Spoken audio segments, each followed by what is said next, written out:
First World War, and you think of trenches. There was mobility elsewhere, in the East and Africa, but the war on the Western Front was bogged down. The challenge on both sides was to find new ideas, new weapons, new spirit among the men. Only then could they break out and win.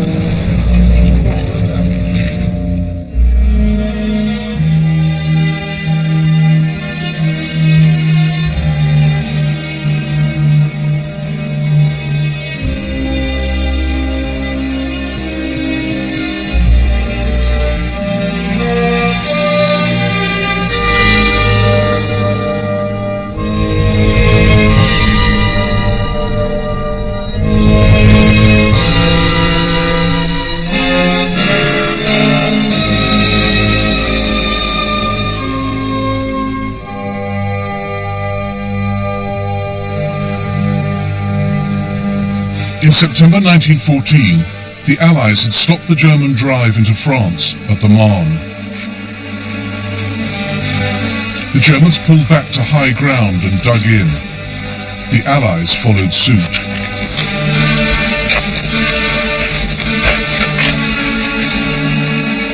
The result, 500 miles of trench and fortification, stretching from the Channel to Switzerland, allowing ground to be held with fewer men, freeing troops for other fronts.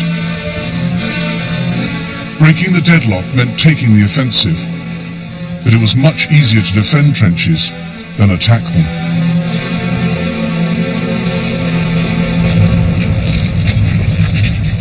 For all their blood and mud and horror, trenches saved lives. They were places of fear and bad smells, where walls might be shored up with limbs and corpses, but they were the safest places to be in a battlefield swept by machine gun fire, devastated by shelling.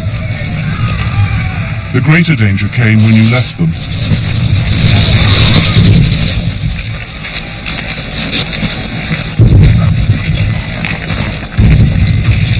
The popular image of First World War soldiers is lions led by donkeys. But the generals knew that battles couldn't be won from behind a trench wall. Sooner or later the men would have to go over the top, and that meant heavy casualties. The generals weren't so much callous as realistic.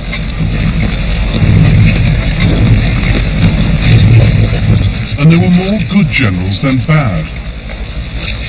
Rather than sitting out the war in chateaus miles behind the lines, 71 German generals were killed in action, 55 French, 78 British.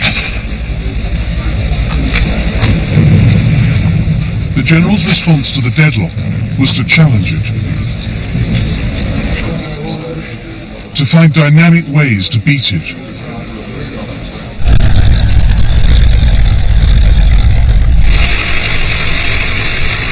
In 1916, both sides looked for a place to break through, where an attack could be concentrated and supplied.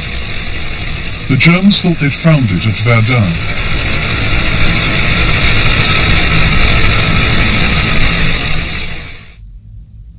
A town and mighty fortress on a salient, a tongue of France sticking out into the German lines.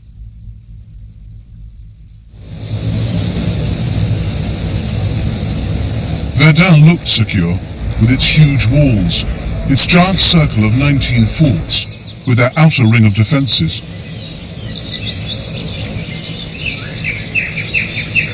But the French had now downgraded Verdun's status, removing many of its guns to needier sites. For the French garrison, it was becoming known as a cushy sector.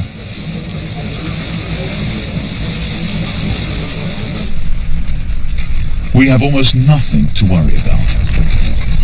We often play cards, and sometimes we have to drop them and pick up our rifles, but it's usually a false alarm, so we go back to our seats and our cards, our minds completely on the game again.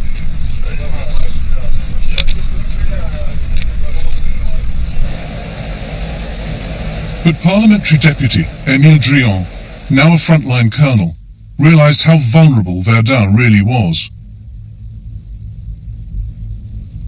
he warned the French government.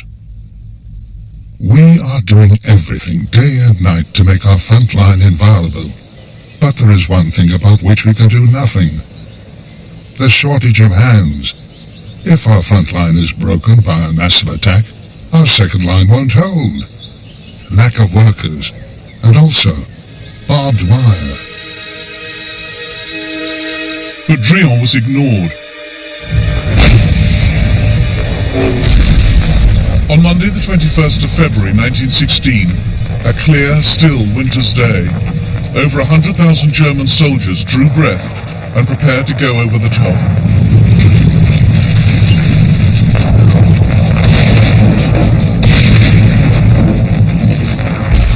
They had surprise on their side.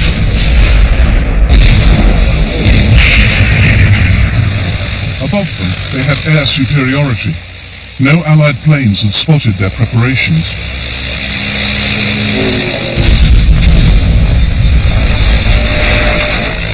Behind them, their own German artillery opened fire. And in front of them in the French lines, Corporal Marc Stéphan could hardly believe what was happening. We were swept by a storm, a hurricane, a tempest growing ever stronger, with hail like cobblestones, with the destructive force of an express train. And we're underneath it, do you follow? Underneath it.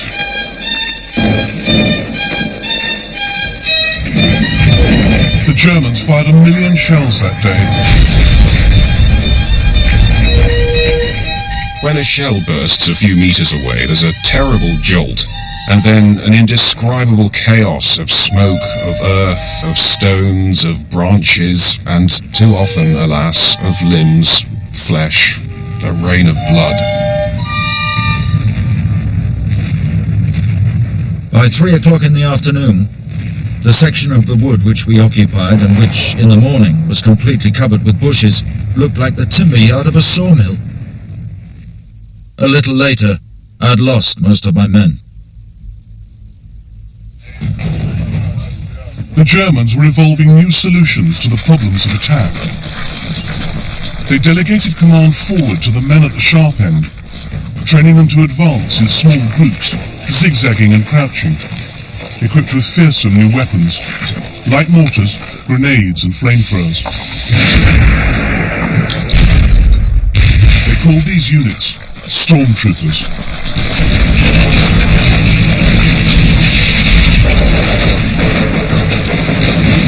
We moved forward from our position. That's where I saw the most refined weapon of modern technology or human bestiality. There was a spurt of flame, which flooded the attacking enemy with burning oil.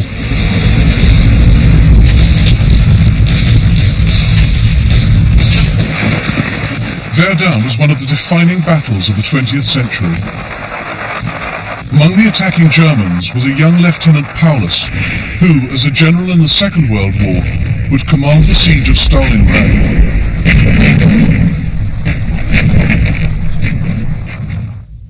25-year-old Charles de Gaulle was also there, France's future leader, wounded and captured defending Verdun.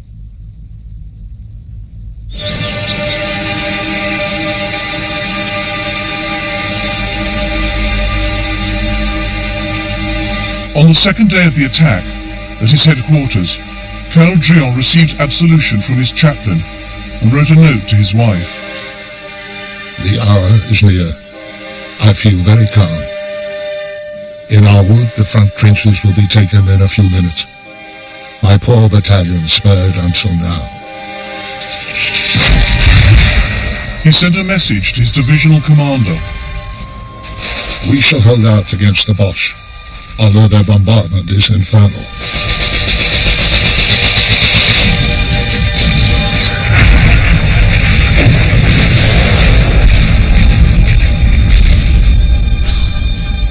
Drian ordered a retreat out of the woods. Then one of his men was hit. As Drian started to dress the wound, he too was shot. I clearly saw the colonel throw up his arms and shout, "Oh my God." Then he half-turned and collapsed. When I could get over to him, there was no sign of life. Blood was flowing from a head wound and from his mouth. He had the colour of a dead man.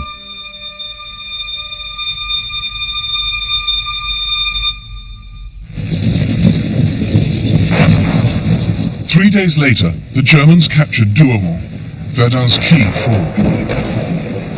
Germany was jubilant. Church bells rang out. A national holiday was declared.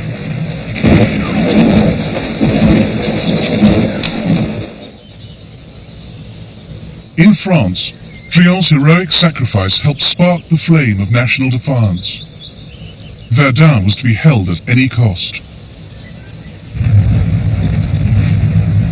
The survival of France herself was at stake.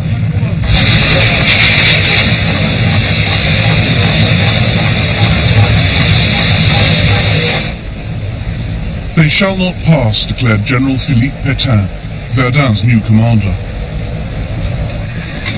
He rotated his troops. 3/4 of the French army at one time or another defended Verdun, a national effort that ensured whole units were not totally destroyed in the battle.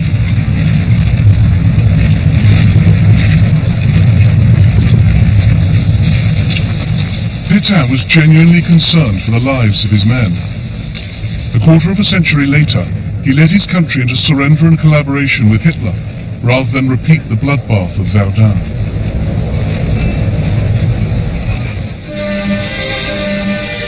Route Nationale 93.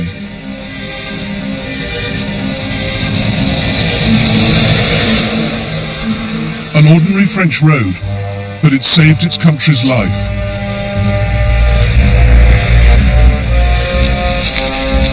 Night and day, supplies for Verdun rolled along the Voie Sacrée, the sacred way, as well as by rail.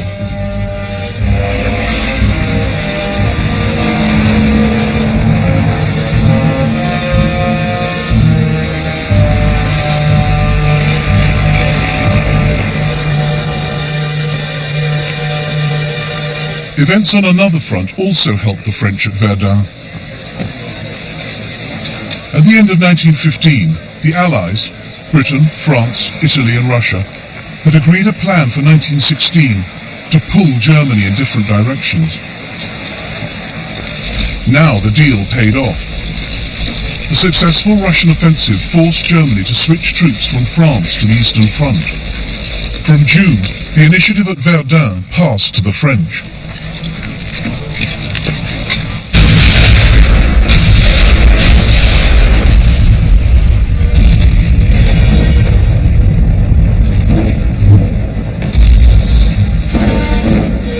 And Germany's technical advantages were short-lived. Throughout the war, new ideas were quickly picked up by the other side.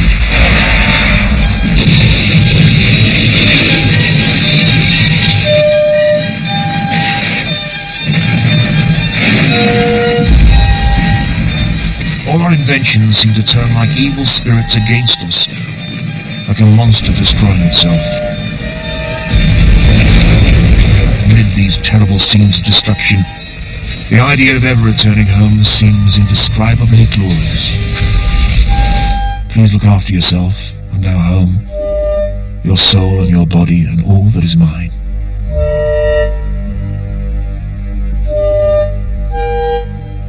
Franz Marc was killed later that day.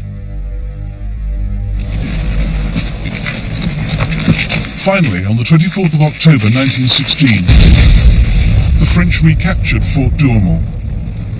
Verdun was saved. At last the time has come, and we set off to conquer the enemy positions. They don't offer any resistance, and the few men who are still alive come out of their holes crying, "Kamerad!"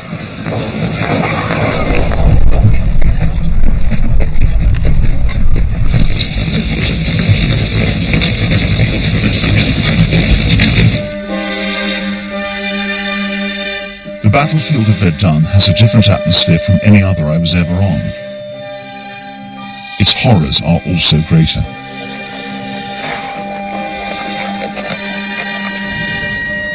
But there's a feeling of intense satisfaction. It was at Verdun that the French people found themselves again, and emerged from the clouds which have hung over them since their defeat by the Germans in 1870.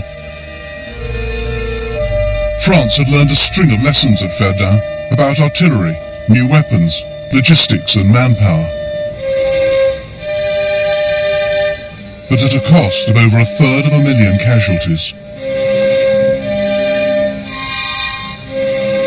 German casualties were nearly as high, but Germany, fighting alone in the West and with weak allies on other fronts, could not endure losses on this scale.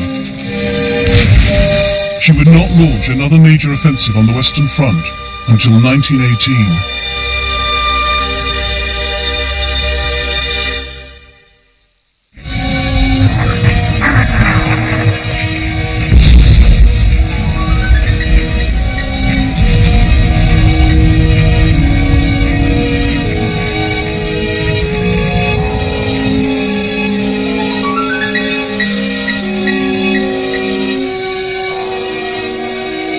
One can look for miles and see no human beings.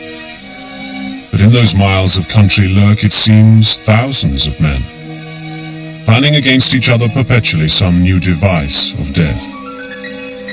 Never showing themselves, they launch at each other bullet, bomb, aerial torpedo and shell. Unlike previous wars, the fighting on the Western Front was unceasing. Somewhere down the line there was always a gun firing, a man falling.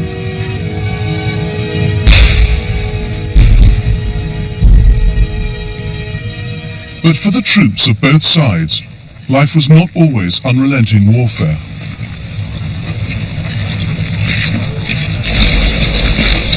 During 1916, the average British soldier spent 100 days at the front. For the remainder, he was in reserve, on work detail, resting, or on leave. And over the 500-mile front, some sectors were easier than others. Even busy ones had their lulls. One day, British General Lord Edward Gleichen visited the front line. When going round the trenches, I asked a man whether he had had any shots at the Germans. He responded that there was an elderly gentleman with a bald head and long beard who often showed himself over the parapet. Well, why didn't you shoot him? Shoot him? Said the man. Why, Lord bless you, sir, he's never done me no harm. A shocking example of live and let live. Live and let live was a pervasive phenomenon on both sides of accommodation with the enemy. It arose because in quiet times and in quiet lines, men were learning to adapt to war, and to adapt war to them. We sometimes got out of the trench into the tall grass behind, which the sun had dried, and enjoyed a warm indolence with a book. Not infantry training, I think. The war seemed to have forgotten us in that placid sector.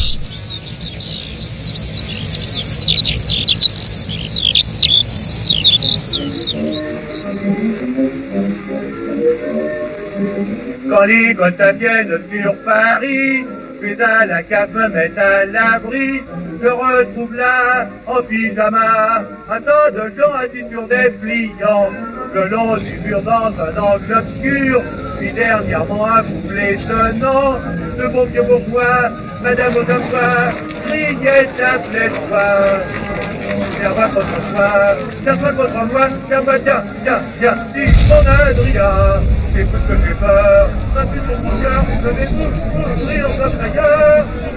I'm with officers and sergeants who are great fun.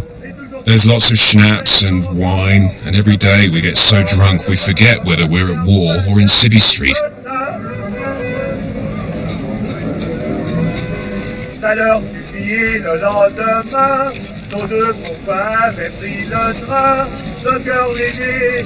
In my unit, there was a piano actually in the trench in the front line, and we had many a good sing-song. La nuit, à quel écueil de vertige.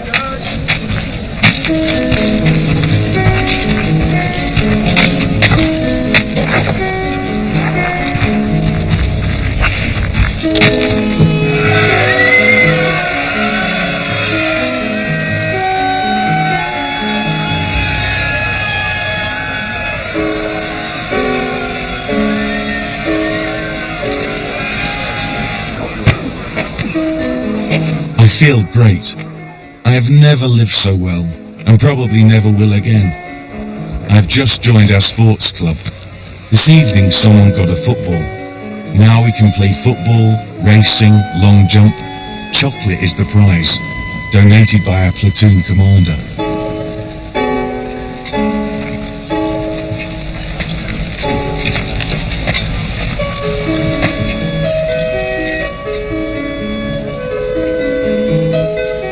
Life in this sector is gloriously lazy.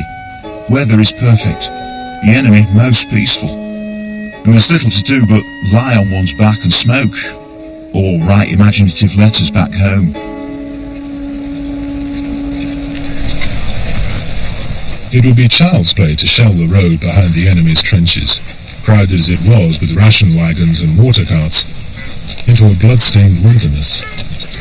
But on the whole, there is silence. After all, if you prevent your enemy from getting his rations, his remedy is simple. He will prevent you from drawing yours.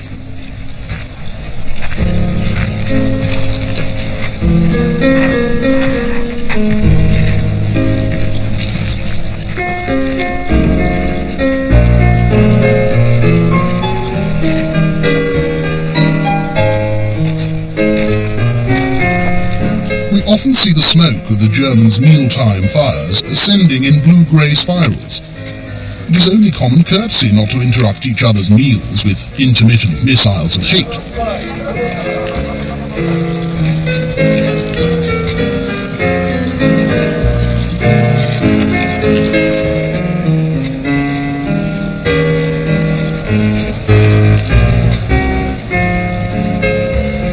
One day while our infantry was cooking, there was a shout from the enemy trench. Could he come and eat too? He was invited over. The Frenchman came and ate and made himself comfortable. And from then on, whenever the Frenchman noticed that food was ready in the German trenches, he came and joined in. Sometimes an officer tried to stir his men into a little action. How about posting a sniper?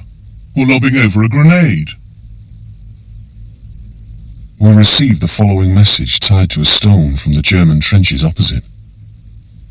We're going to send a 40-pounder. We've been ordered to do this, but we don't want to. It'll come this evening, and we'll blow a whistle first to warn you so that you have time to take cover. All happened as they said it would.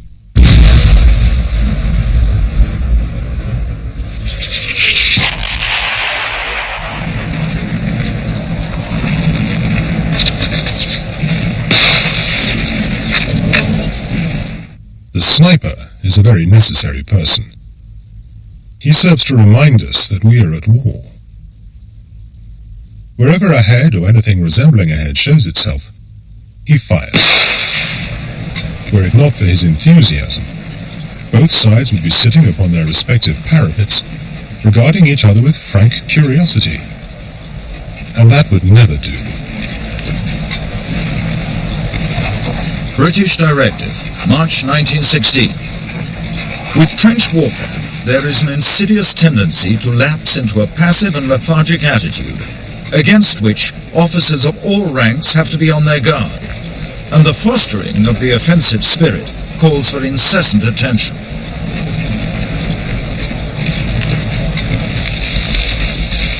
Live and let live was dependent on the sector and the troops manning it. The Germans didn't like facing the Highland regiments. The British couldn't get along with the Prussians. But some of the other Germans were fine. The soldier Mike gave us some useful hints. It's the Saxons that's across the road, he said, pointing to the enemy lines, which were very silent. They're quiet fellows, the Saxons. They don't want to fight any more than we do. So there's a kind of understanding between us. Don't fire at us, and we'll not fire at you.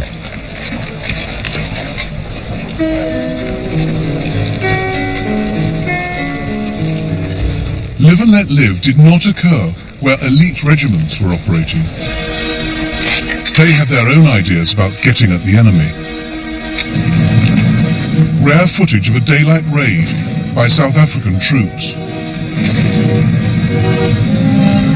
The idea was to dominate no man's land. To say to the enemy, it's not no man's land, it's ours.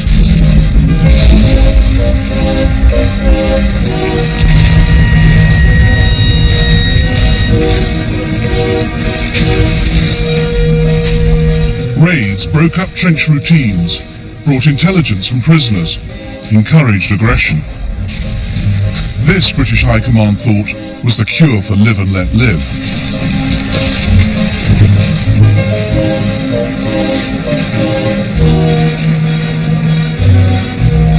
Training sessions were organised using elaborate models of the target area.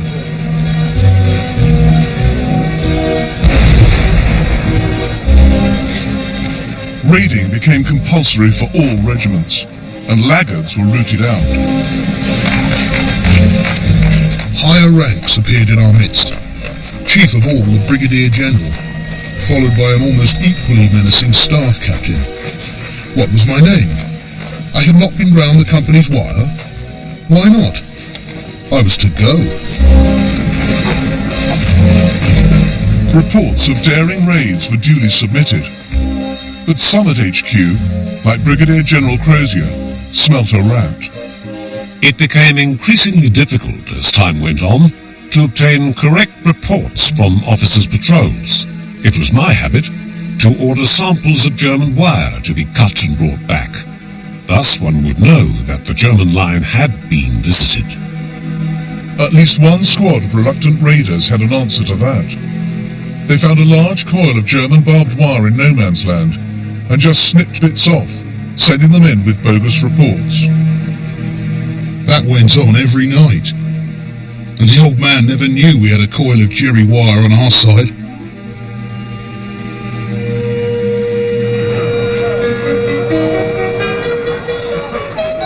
Many, though, entered the spirit, proudly displaying their trophies. Raiding and shelling helped put the war back into the gaps between battles. One night in May 1916, Siegfried Sassoon joined a raiding party into no man's land. The raiders vanished into the darkness on all fours. I crawled out after them. Shells started to fire. News came back. O'Brien says it's a washout. They can't get through the wire. The bomb burst. Then a concentration of angry flashes. Wounded men were crawling back. Among them a grey-haired Lance Corporal who'd had one of his feet almost blown off. Thank God for this. I've been waiting 18 months for it, and now I can go home.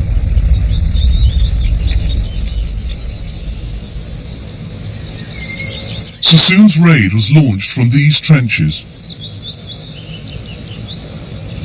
The objective? This ridge.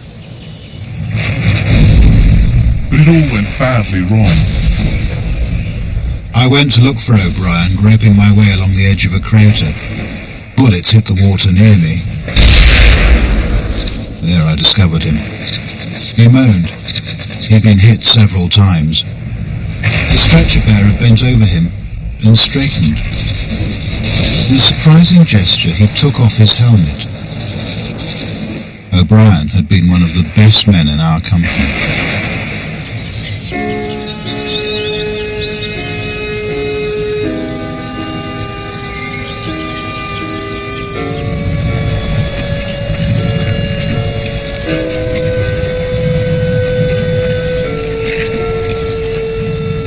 Shelling was the biggest killer of the war.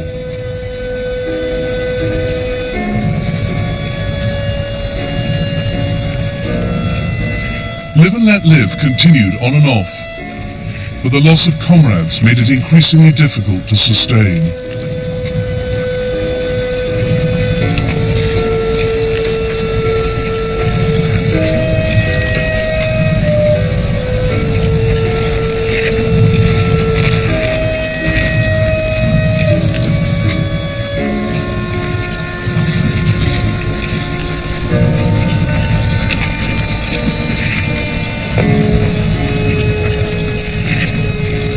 Speaking for my companions and myself, I can categorically state that we were in no mood for any joviality with Jerry. We hated his guts. We were bent on his destruction at each and every opportunity.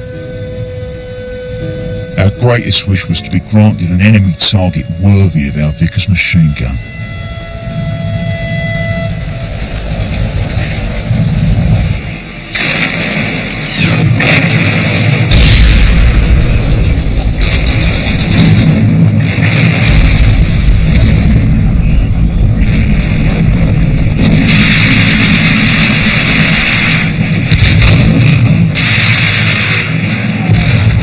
We were under shell fire for 8 hours.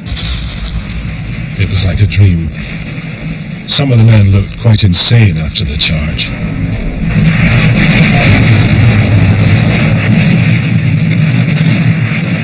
As we entered the German trenches, a great number came out asking for mercy. Needless to say, they were shot right off. The Royal Scots took about 300 prisoners and immediately shot the whole lot. There were many cases on both sides of prisoners being killed after surrender. Such atrocities fueled hatred further. But many prisoners were captured. They provided excellent opportunities for propaganda. British newsreel film of German POWs was used to convince audiences back home that Britain was gaining the upper hand. By the end of the war, there were nearly 9 million prisoners in total, and captivity was not their only hardship.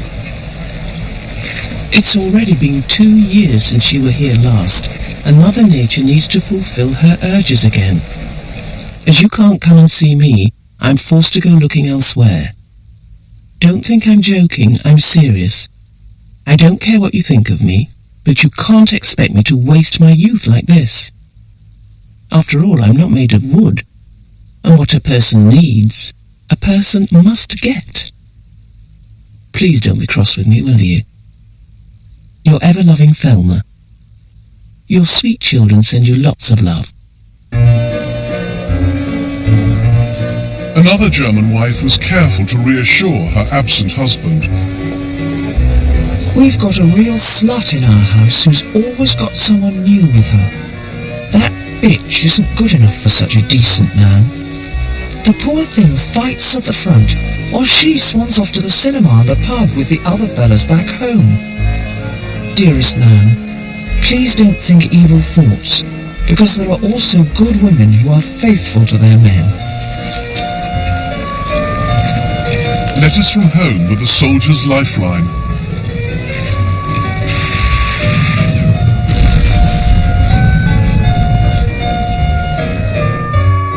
German troops were offered these beguiling colour postcards to reassure loved ones that they were comfortable, happy and safe.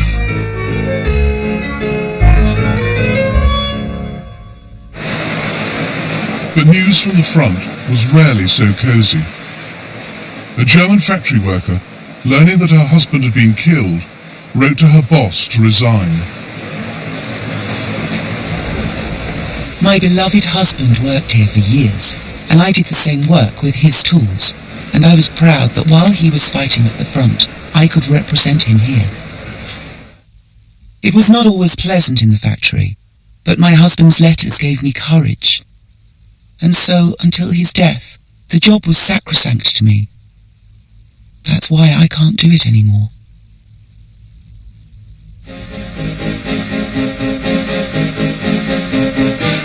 More and more women in Germany, France and Britain were making munitions. Many men were contemptuous of women's abilities to do their jobs, and fearful that if they managed it, the women might not clear off after the war. Jeannie Riley wrote to her husband at the front about her new job. We were told that the amount of work we do in 3 weeks would have taken the men 3 years. And Jamie, the men are getting quite mad at us. One woman I work with, well, she lost her finger in a machine in the works. But she's a tough one. When she came back from the Western Infirmary, she carried on like nothing had happened. I have to get up at 4:30 every morning. So I'll have you up at the same time when you come home, if God spares you. Jeannie's husband Jamie did come safely home. The most important battle Jeannie Riley and her colleagues were working towards in 1916 was the Somme.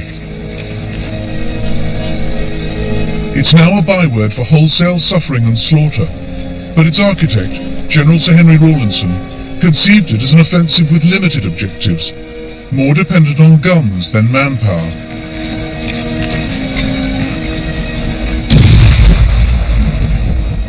With plenty of guns and ammunition, we ought to be able to avoid the heavy losses which the infantry have always suffered on previous occasions. The French were due to play the lead role, but with Verdun dragging on, the British bore the brunt. And there was intense political pressure to deliver a victory. General Sir Douglas Haig was the British Army's commander-in-chief. He turned Rawlinson's plan into a major offensive. When the British guns opened up on the Somme on the 24th of June 1916, the windows rattled in London 160 miles away.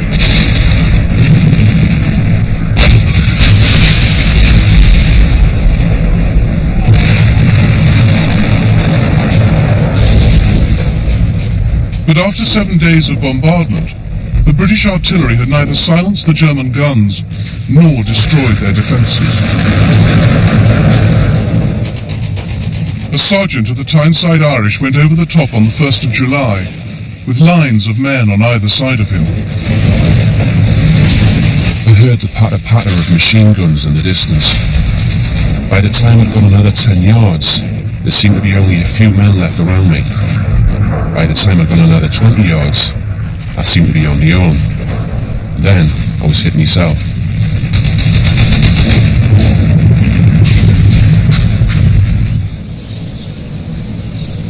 Farmers around the Somme still gather a harvest of iron for the French army to collect and defuse. In this war, what happened in the factory directly affected the outcome on the battlefield. 30% of British shells fired on the Somme were duds, a drastic failure of quality control. But the key factor was that there weren't enough heavy guns, and British artillery wasn't much good.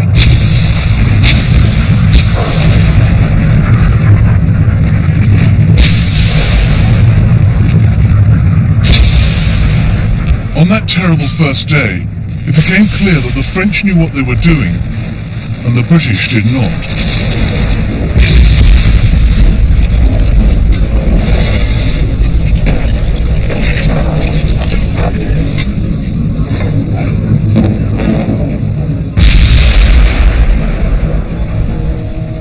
The French artillery, in their attacks, did not shoot the ground to bits before they moved over it.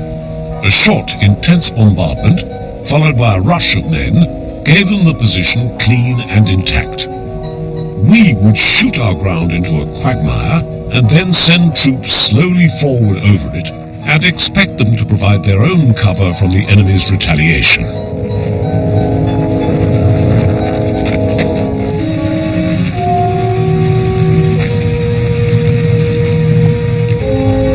On the 1st of July, the French gained all their objectives at a cost of a few thousand men.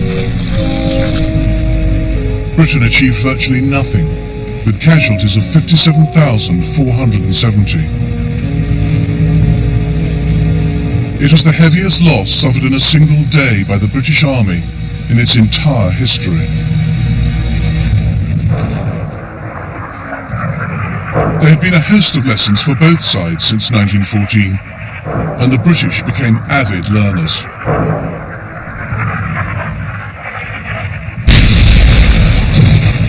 How to lay down shell fire over the heads of advancing men. How to locate enemy guns using flash spotting, sound ranging and trigonometry. And how to knock them out.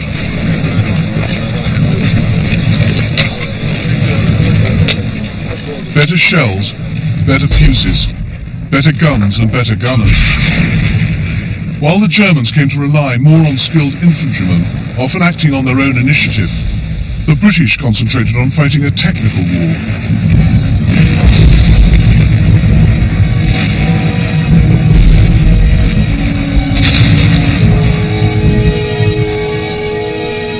It was all too late for the Somme. Haig must bear the responsibility for not stopping the slaughter when the breakthrough failed. The battle petered out in November 1916, with around 500,000 casualties on each side.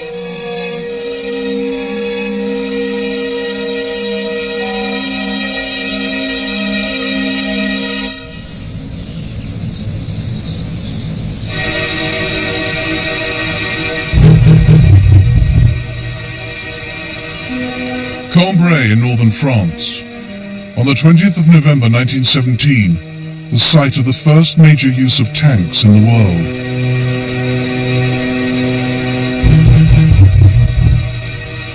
Here, the British Army would put what they had learned into practice.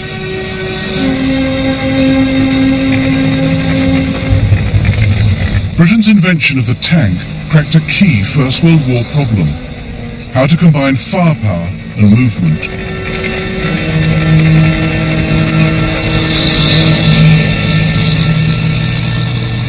Tanks needed dry, hard ground.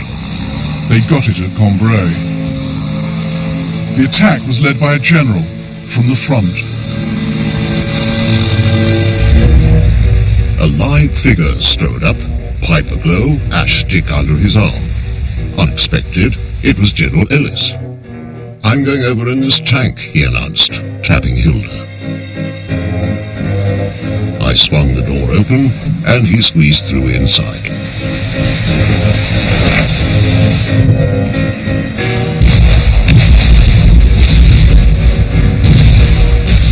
The artillery now knew not to chew up the ground ahead.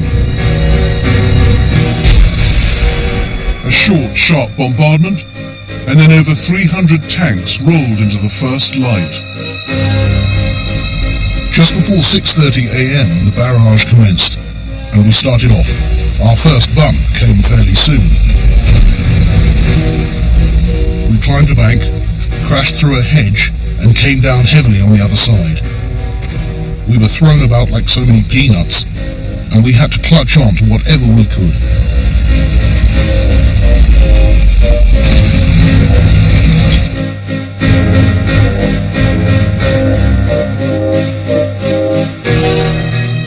The tanks, looking like giant toads, became visible against the skyline.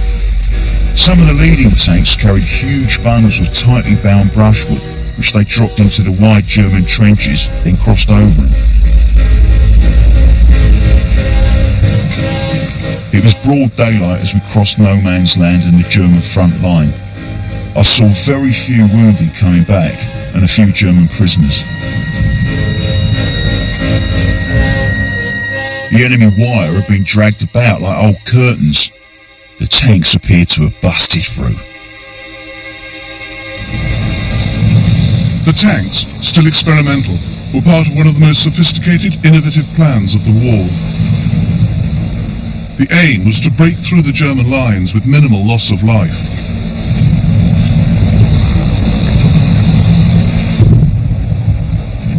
The artillery would use their new skills and technology to locate and target the German batteries before the battle. The tanks would punch a hole in the German lines, with the infantry tucked up close for mutual protection, while the cavalry pushed through.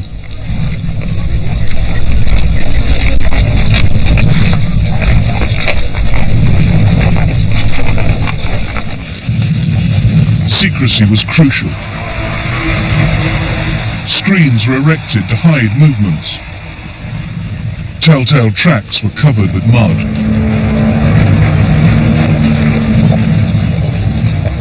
The question ever uppermost in all our minds was, does the Hun suspect anything? It was most exciting.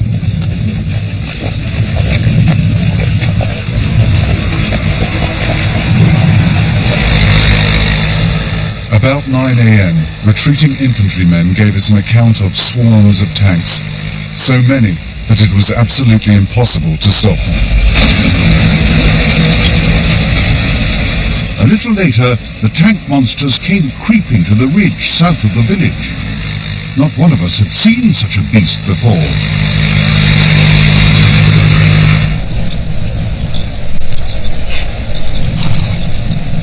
Then, a dramatic indication that real progress had been made.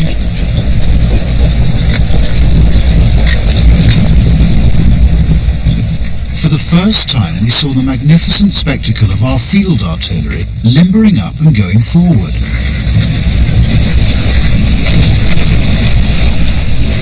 First at a trot, then at a gallop, battery after battery, to take up new positions on the captured German front line.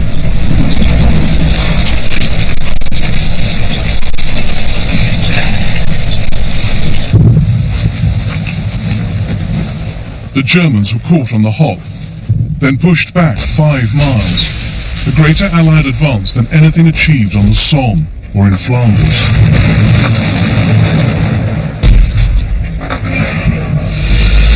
It was a long, hard day, but the sight of all the ground that had been taken with so little bloodshed was a real tonic.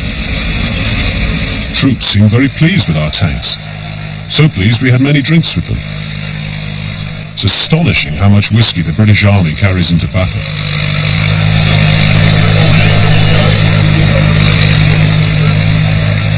On the 21st of November, church bells rang out across Britain, just as they had done in Germany for Verdun.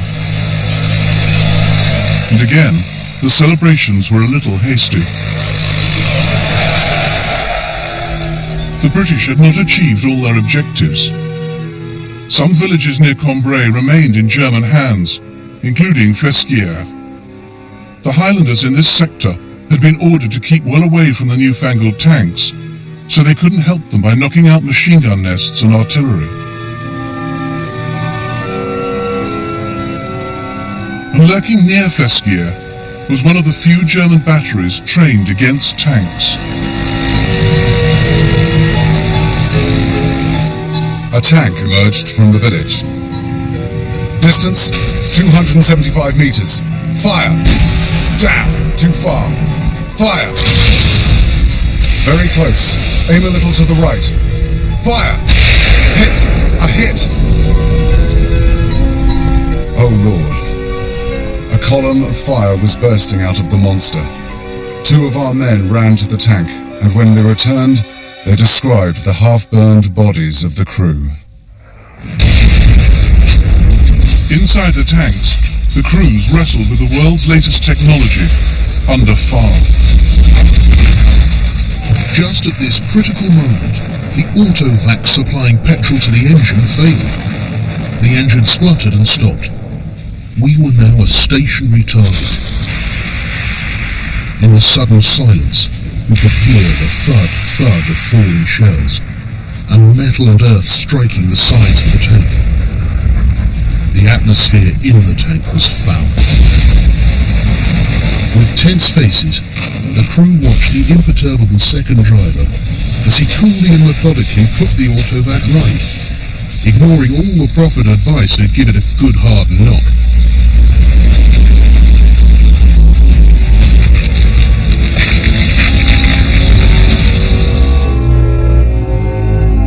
The Germans knocked out 32 tanks at Flesquières.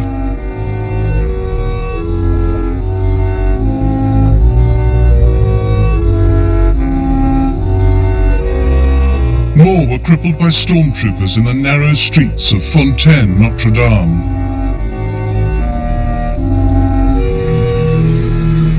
There was horrible slaughter in Fontaine, and I, who had spent 3 weeks before the battle in thinking out its possibilities, had never tackled the subject of village fighting. I could have kicked myself again and again for this lack of foresight, but it never occurred to me that our infantry commanders would thrust tanks into such places. The Germans also had the bright idea of mounting anti-aircraft guns on lorries and attacking the tanks with armor-piercing shells. 9 tanks roll towards us. The captain orders, "Steady men, wait for it." When the enemy is less than 100 meters away, the command rings out, "Rapid fire." The first tank rears upwards. Those following halt. One direct hit after another.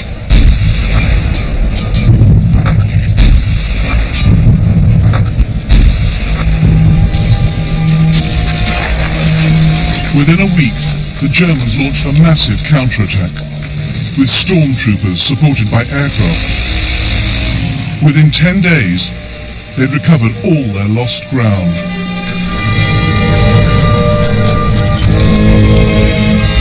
Yet Cambrai was crucial for the British.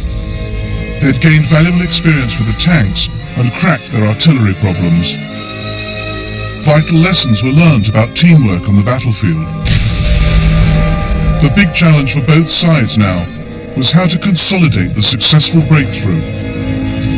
The master of that would win the war.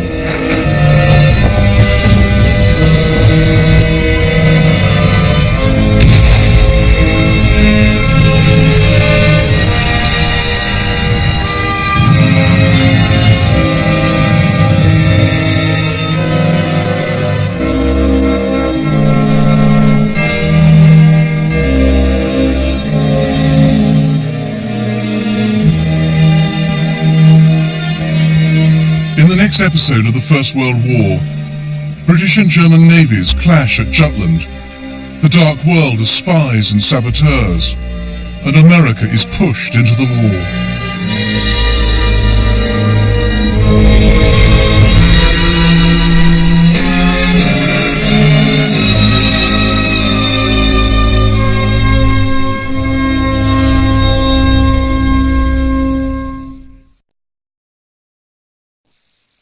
Equipped with fearsome new weapons, light mortars, grenades and flamethrowers.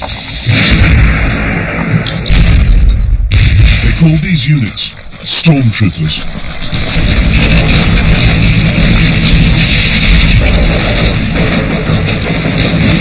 We moved forward from our position.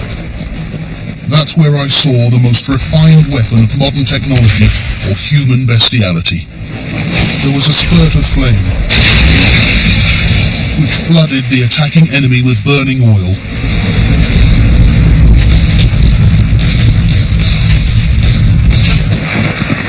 Verdun was one of the defining battles of the 20th century. Among the attacking Germans was a young Lieutenant Paulus, who, as a general in the Second World War, would command the siege of Stalingrad.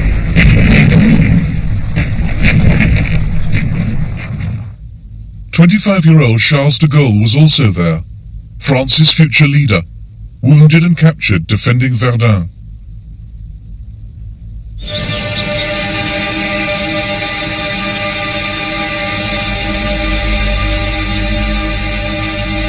On the second day of the attack, at his headquarters, Colonel Drian received absolution from his chaplain and wrote a note to his wife. The hour is near. I feel very calm. In our wood, the front trenches will be taken in a few minutes. My poor battalion spurred until now. He sent a message to his divisional commander. We shall hold out against the Boche, although their bombardment is infernal.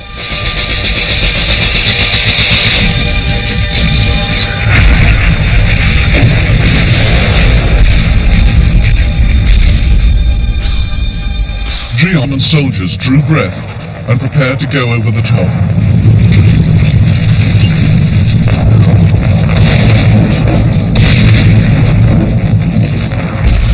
They had surprise on their side.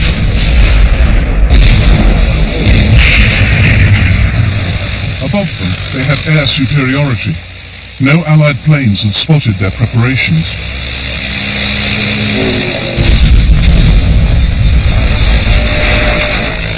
Behind them, their own German artillery opened fire. And in front of them in the French lines, Corporal Marc Stéphane could hardly believe what was happening. We were swept by a storm, a hurricane, a tempest growing ever stronger. with hail like cobblestones, with the destructive force of an express train. And we're underneath it, do you follow? Underneath it.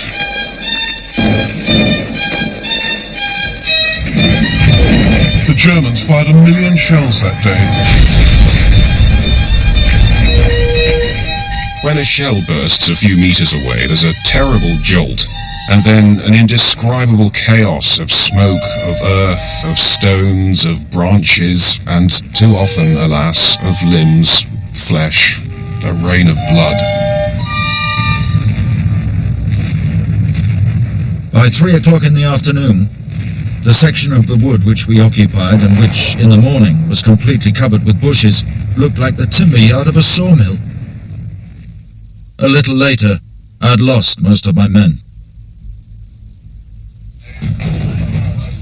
The Germans were evolving new solutions to the problems of attack. They delegated command forward to the men at the sharp end, training them to advance in small groups, zigzagging and crouching.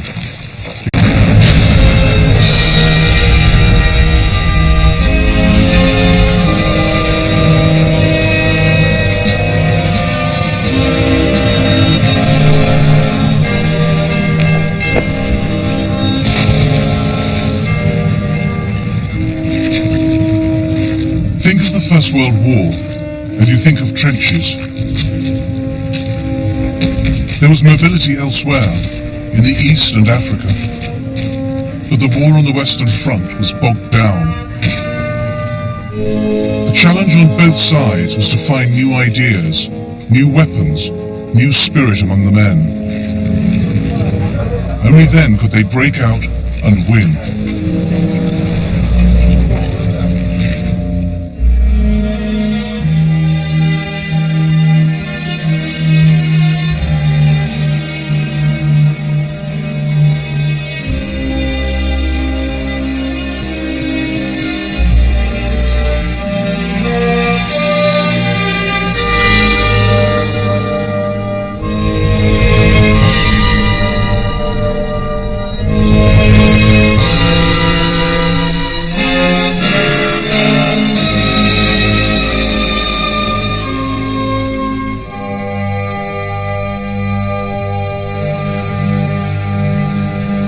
In September 1914, the Allies had stopped the German drive into France at the Marne. The Germans pulled back to high ground and dug in. The Allies followed suit.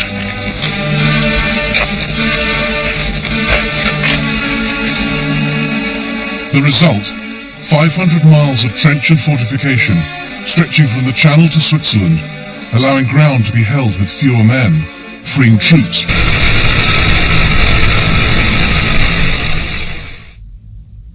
A town and mighty fortress on a salient, a tongue of France sticking out into the German lines.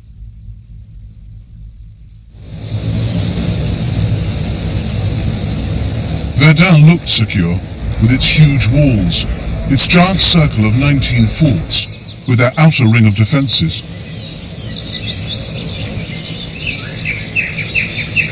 But the French had now downgraded Verdun's status, removing many of its guns to needier sites. For the French garrison, it was becoming known as a cushy sector.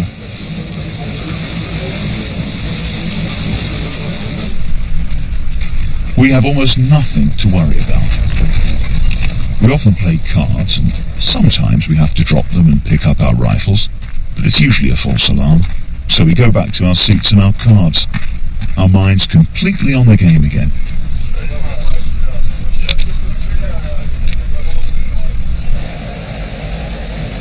But Parliamentary Deputy Émile Drian, now a frontline colonel, realised how vulnerable Verdun really was. He warned the French government. We are doing everything day and night to make our front line inviolable. But there is one thing about which we can do nothing. The shortage of hands. If our front line is broken by a massive attack, our second line won't hold. Lack of workers, and also barbed wire. But Drian was ignored. On Monday the 21st of February 1916, a clear, still winter's day, over 100,000 Germans on other fronts. Breaking the deadlock meant taking the offensive, but it was much easier to defend trenches than attack them.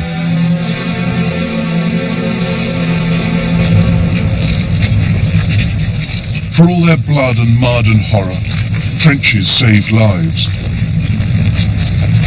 They were places of fear and bad smells, where walls might be shored up with limbs and corpses, but they were the safest places to be in a battlefield swept by machine gun fire, devastated by shelling. The greater danger came when you left them.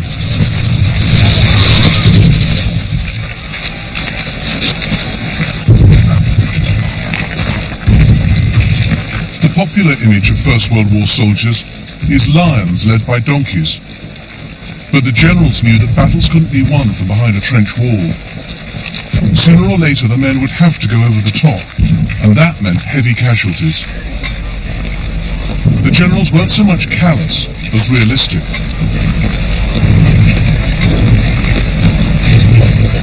And there were more good generals than bad.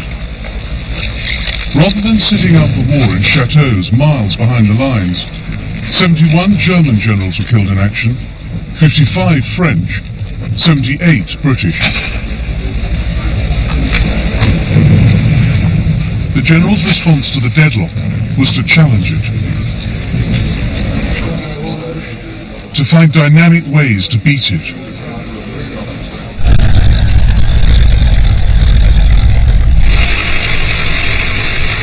In 1916, both sides looked for a place to break through, where an attack could be concentrated and supplied.